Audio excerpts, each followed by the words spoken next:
$550. That's how much it'll cost to get Apple's first ever over-the-ear headphones. This launches the company into a competitive market dominated by Bose and Sony. Here to discuss is Bloomberg News' Apple and consumer tech reporter Mark Gurman, live from Los Angeles. Mark, $550. Okay, so what's included in these AirPod Max? That's right? AirPod Max headphones. AirPods Max. Yeah, AirPods yes, Max. Thanks. Yes, and you asked for what's included, and for $550, Yeah. you don't get the charging brick. So I will just point that out immediately. But you get these headphones, and Apple is going all in on audio quality and microphone technology.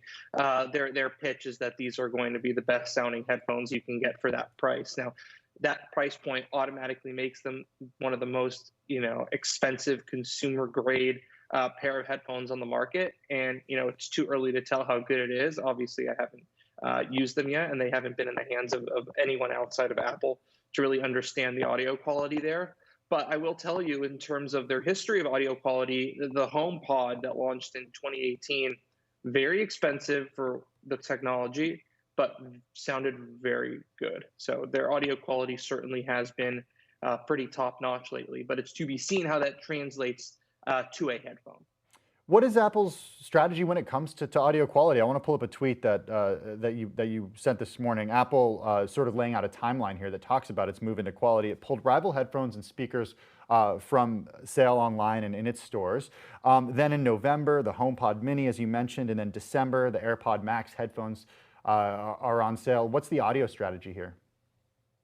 Yeah, I mean, that tweet was me just trying to, toot my own horn that we sort of called this was going to happen based on Apple launching or removing headphones and speakers from its store, clearing the way for its launches. Could be an antitrust thing. Who knows? That's a whole other issue. But the strategy here is to throw as much stuff out there as possible, right? They've seen all these accessory makers make a ton of money off the backs of their products. They've seen other headphone makers, Sony and Bose and their own Beats brand, make so much money.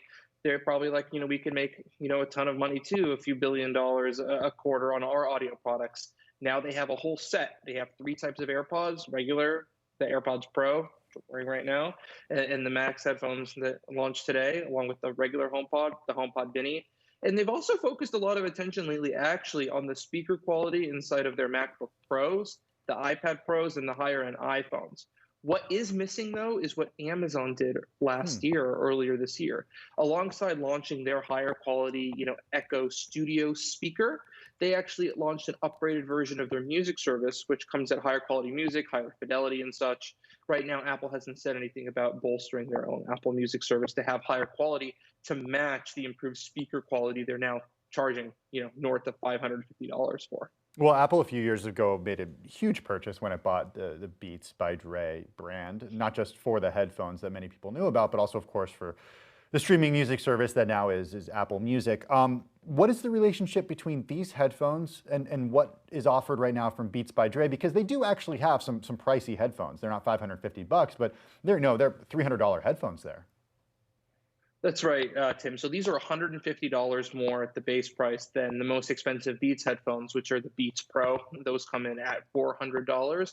One of the most under-discussed, I guess, Apple product launches of the year, I would say, are these headphones called the Beats Flex. They're in-ear earbuds. They launched alongside, it was either the September or the October event, I can't remember. They're $50. They have the Apple wireless chip in there. Apple really hasn't marketed them well. Beats hasn't really marketed them a ton. But for $50, and they work perfectly in the Apple ecosystem, that's a really good price point. So you see Apple is priced at the higher end, whereas Beats is sort of their lower end, offering. And there's been a lot of talk, was $3 billion really worth it for Beats? Well, if you think about it, Apple makes that back annually in Apple Music, which was part of that $3 billion sale in 2014. So those Beats headphones, the marketing behind that, the technology behind that was just, I guess, the whipped cream and the cherry on top of that deal. Okay, so Apple generated $31 billion in sales from in sales from accessories, I should say, in its latest fiscal year. But that includes AirPods, it includes Beats, it includes the Apple Watch also. How important is this as a single product to Apple's top line?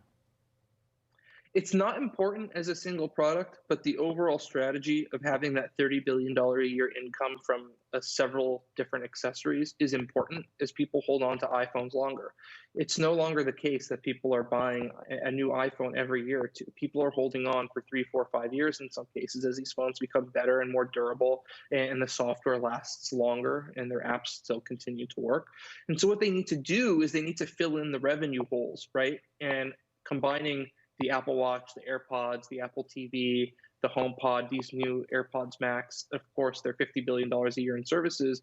They've really covered all their bases there, and they make up for any losses, plus much more that happens based on people buying the main, meat of the business at a shorter frequency, or at a slower frequency. Yeah, they may be expensive. I imagine they'll sell pretty well, like many of Apple's other products. I mean, they're trending on Twitter just after being announced today.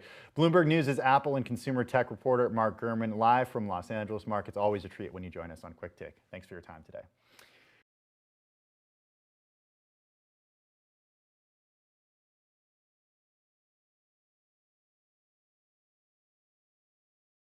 The biggest stories the moment they happen from around the globe. Subscribe to Bloomberg Quick Take now for insight in an instant.